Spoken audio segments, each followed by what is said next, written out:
ษณาดีนิตารัตบริกรเพราะสามีสมอง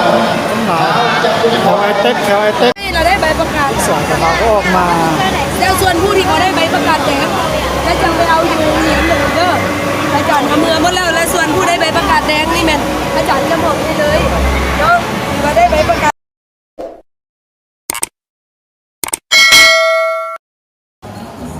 เอาทักทายสบายดีพี่น้องที่เข้ามาที่ตามรับชมเบาจันมาอยู่ที่ไอเต็กเด้อพี่น้องจะมามอบอนาของขวัญให้ลูกได้ประเภทเนาะนี่มากับทีมงานหัวหน้าเพิ่นแน่ประมาณนี้นะแขกคนกำลังเข้ามาเลยนี่ขออนุญาตประชาสัมพันธ์หาทางได้รับส่วนเรามาพอแล้วแต่เป็นนำพานักเรียนขึ้นมานั่งอยู่ทางหน้าเนาะพิเศษสำหรับนักเรียนเป็นทางส่วนน้องนักเรียนเขาแล้วก็ทางนำพาบริการเป็นขึ้นมานั่งทางหน้าพี่น้องทั้งสองแถวทางหน้านี้เรียนสำหรับผู้บริการเรียนพี่น้องและต่อไปก็เป็นทางส่วนน้องนักเรียนเลยสำหรับผู้ปกครองประเดี๋ยวขออนุญาตอย่างเราตามเรานี่มันสิบเพียงพอให้กับลูกกับหลานแต่จะไม่รบกวนวันทางสองรอบขาเนาะและพิเศษสำหรับนักเรียนจากโรงเรียนมีนาหาบางคนแล้วก็เน้นขึ้นมานั่งอยู่ทางหน้าเพราะว่าจะเป็นตัวแทนให้ทางน้องน้อยจากทางทั่วเมืองเศรษฐีและพิเศษ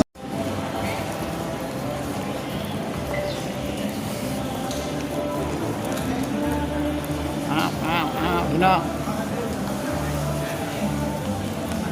เอาไปนั่งอยู่นอกเพื่อนวะมาเถียกัน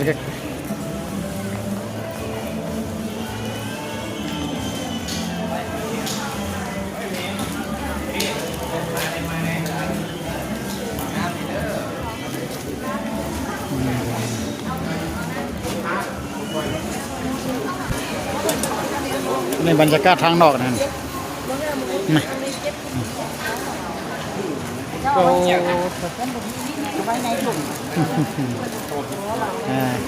มาดีนางอยู่นอกนี่แหละโอ้ยนางอยู่นอกบุญจะคอยเข้ามือ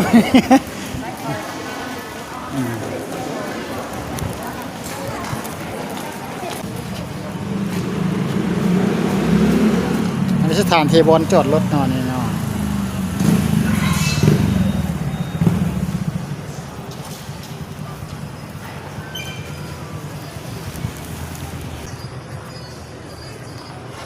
อยู่ที่ไอเต็กเด้อพี่น้องเลย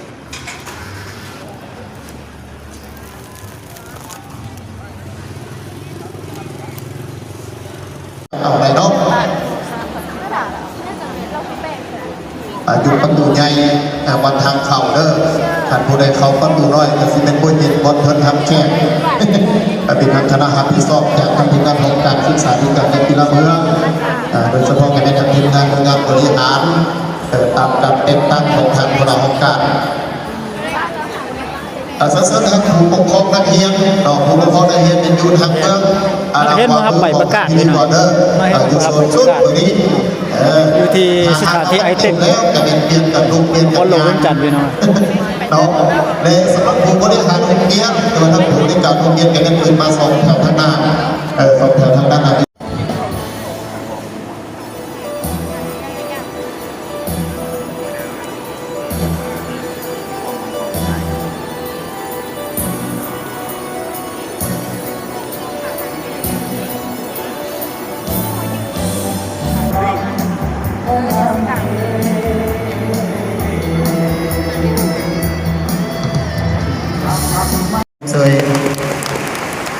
เจ้าก็ต้องไปโปรดให้เป็นเกียรติเรียนเชิญท่านดาวรศิมรวงศ์กรรมการพรรคเมืองเลขาพรรคฐานศึกษาธิการเด็กกีฬาหัวหน้าองค์การศึกษาธิการเด็กกีฬาเมืองเศรษฐีให้เกียรติขึ้นกล่าวต้อนรับแขกและกล่าวเปิดพิธีอย่างเป็นทางการขออนุญาตเรียนเชิญ โรงเรียน สไลเดอร์กำลังเปิดขึ้นแล้วพี่น้องเอ้ย ทั้งภาครัฐและกระทรวงทั่วเมืองสถานี เปิดสไลเดอร์จากนั้นแล้วเวกเขาก็จะเปิดเครื่องเสียงละต้นโดมๆอยู่นี่แหละพี่น้องเป็นนะสไลเดอร์เพิ่นเฮ็ดปักคักๆเพิ่มตอนเด็กน้อยเที่ยวเล่น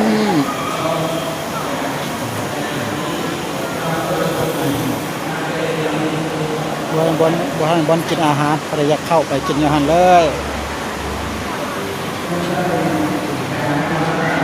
มันเล่นคอมเด็กน้อยมีมัดเขาเจ้านี่บอลเล่นคอมอ่ะ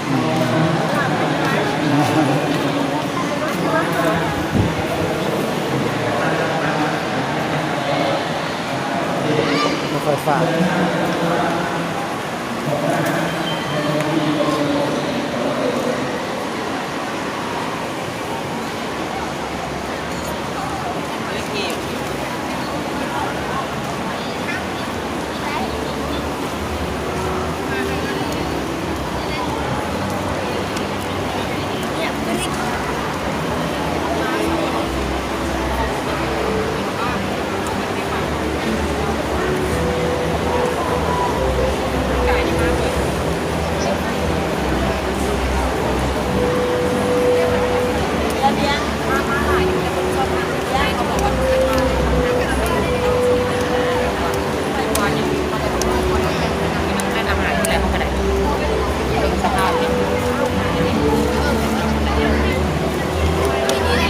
น้องเป็นชื่อแกสนะ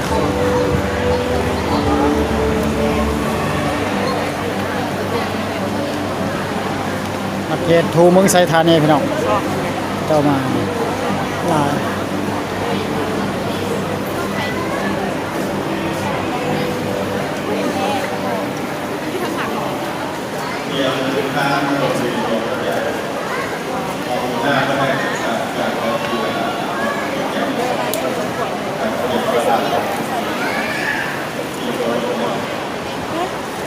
เรียนท่านดำเนินนะครับคณะประจำครับของประธานคณะกรรมการปกครองเรื่องใดก็ดีจากเป็นคณะประธานในเรื่องที่ต้องการเรียนท่านดำเนินระบบกรรมการครับในการคณะมาตรฐานหน้าห้องการต่างๆของเราประกอบกันข้าพเจ้าอยากรู้เรื่องของการได้ครับได้ลาวันกันได้มาลงรายงานการจัดตั้งปฏิบัติการเรียนการสอนและการเป็นในระยะการของห้องการศึกษาการเช้า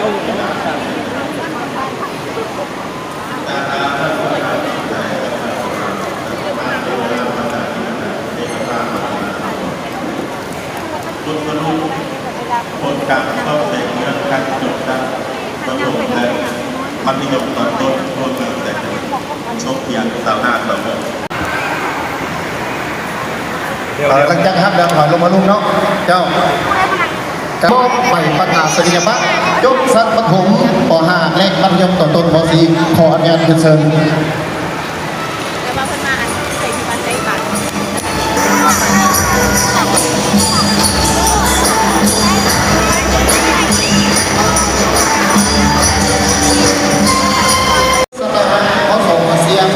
ตั้งแสงสูงพุทธสนาดีนิตารัตบริกรเพราะสมิทสมรจะเป็น แถวไอเต็กพี่น้องเอ้ย นางรักษาท่าภูมิไซนางเอกชุดเป็นตามาริสาท่ากันดาบัวละเพชรพศพุทธศิริไลกีตาบัวละเพชรพศพุทธศิริไลบัวบันท่าพัฒนาท่าทำนักดา เราได้ใบประกาศ สอนกับเราก็ออกมา แล้วส่วนผู้ที่เขาได้ใบประกาศแดงและจังไปเอาอยู่เหรียญหนึ่งเด้ออาจารย์ทำมือหมดแล้วและส่วนผู้ได้ใบประกาศแดงนี่แม่นอาจารย์จะบอกให้เลยเนาะมาได้ใบประกาศแดงไปเลยเข้าจังอยู่ใส่ลงที่ละเดนจินดาลัน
แต่มื้อเช้าเพิ่น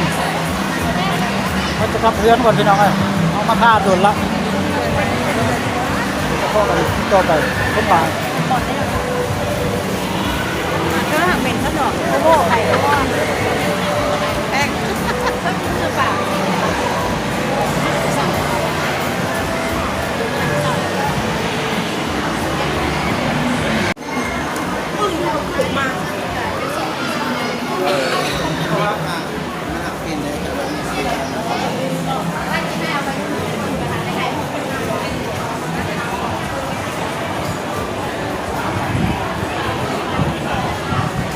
อ้าวมันนอกอ่ะพี่น้องเออ เวทีหรือว่าสุดท้ายให้ในวิดีโอธรรมดา ถ่ายรูปกัน